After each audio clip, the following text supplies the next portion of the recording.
بمصطفیٰ برساں خیش را کے دی ہم آوست، اگر بہو نہ رسیدی تمام بول حبیست۔ اپنی ملت کو اقوام مغرب پر قیاس نہ کر، خاص ہے ترکیب میں قوم رسول ہاشمی۔ ان کی جمعیت کا ہے انحصار ملک و نسب پر، ان کی جمعیت کا ہے انحصار ملک و نسب پر۔ قوت مذہب سے مستحکم ہے جمعیت تیری، دامن دین سے ہاتھ چھوٹا تو جمعیت کہاں۔ دامن دین سے ہاتھ چھوٹا تو جمعیت کہاں، اور ہوئی جمعیت رخصت تو ملت بھی کہاں۔ آج جس دور سے ہم گزر رہے ہیں، نفسا نفسی کا عالم ہے۔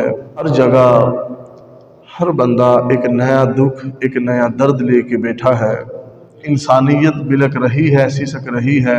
آج ذلت، رسوائی، تمکنت، بدحالی، غربت، پریشانی، مایوسی، نا امیدی ہمارا مقدر بن چکی ہے۔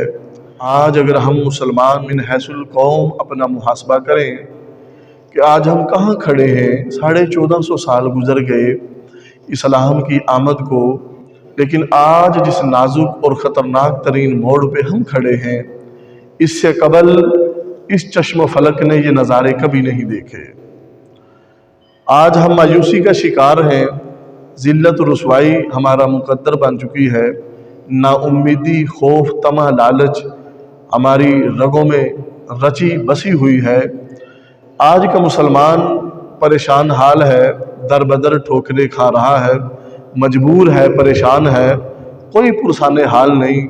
اس کو امید کی کوئی کرن نظر نہیں آ رہی، اس کو کوئی ایسا مسیحا نظر نہیں آ رہا جو اس کا ہاتھ پکڑے اور اس کو شاہراہ حیات پر چلا دے، تاکہ وہ دنیا اور آخرت کے اندر ابدی اور سرمدی خواہشات کا حصول بھی لے سکے۔ آج ہماری خواہشات عارضی ہیں، فانی ہیں۔ ہماری جو خواہشات ہیں ان کی حدود لیمیٹڈ ہیں۔ ہونا تو یہ چاہیے تھا کہ آج ہمارے پاس حضور آقا علیہ الصلوۃ والسلام کی دی ہوئی امانتوں کے ہم پاسباں ہوتے۔ نعرہ تکبیر، اللہ اکبر، نعرہ رسالت۔ لیکن آج ہم جماعتوں میں بکھر گئے، فرقہ واریت کے جراثیم ہمارے جسموں میں سرایت کر گئے۔ آج ہم ہر بندہ ہی 2 اینٹ کی مسجد لے کے بیٹھا اور کھڑا ہے، ہر بندہ اپنا ہی ایک رہنما اور لیڈر لے کے چل رہا ہے۔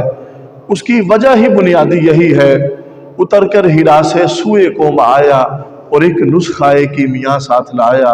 اگر آج ہم قرآن و سنت کے ساتھ مضبوط ہوتے، حضور آقا نامدار مدنی تاجدار صلی اللہ علیہ وآلہ وسلم جو 1450 سالہ اسلام کی تاریخ ہمارے پاس ہے، ہمارا دامن بڑا صاف ہے، ہمارا کردار، ہمارا ماضی بڑا روشن تابناک رہا ہے۔ بایزید بستامی، بو علی سینا، حضور داتا گنج بخش رحمت اللہ تعالی علیہ اور سیدنا مختیار کاکی رضی اللہ تعالی عنہ و ارضاہن جیسی شخصیات ہمارے اندر اس وقت تک موجود رہی تھی جب تک ہم ایک تھے، من حیث القوم متحد اور اکٹھے تھے۔ سب سے بڑا المیہ ہی یہ ہے کہ ہم جمعیت سے ٹوٹ گئے۔ ہماری شیرازہ بندی، ہماری آپس میں جو تقسیم در تقسیم ہے کہ کوئی بندہ کسی کے پاس بیٹھنے کے لیے تیار نہیں، کوئی بندہ کسی کا تبلیغ اور واعظ سننے کے لیے تیار نہیں۔ ہر بندہ اپنی ہی خواہشات کے مطابق چلنے کی کوشش کر رہا ہے۔ جب تک ہم اپنے آپ کو کریم آقا صلی اللہ علیہ وسلم کی سیرت کے مطابق نہیں لائیں گے، جب تک ہم اپنے آپ کو حضور کی غلامی کے اندر نہیں لے کے آئیں گے، ہماری عزتوں کے ستارے کبھی بھی طلوع نہیں ہوں گے۔ ہماری خوشبختی کا تارا اسی دن اوجے سریا پر چمکے گا اور نظر آئے گا جس دن ہم اپنے آپ کو آقائے دو جہاں صلی اللہ علیہ وسلم کے قدمان پاک کے اندر پیش کر دیں گے۔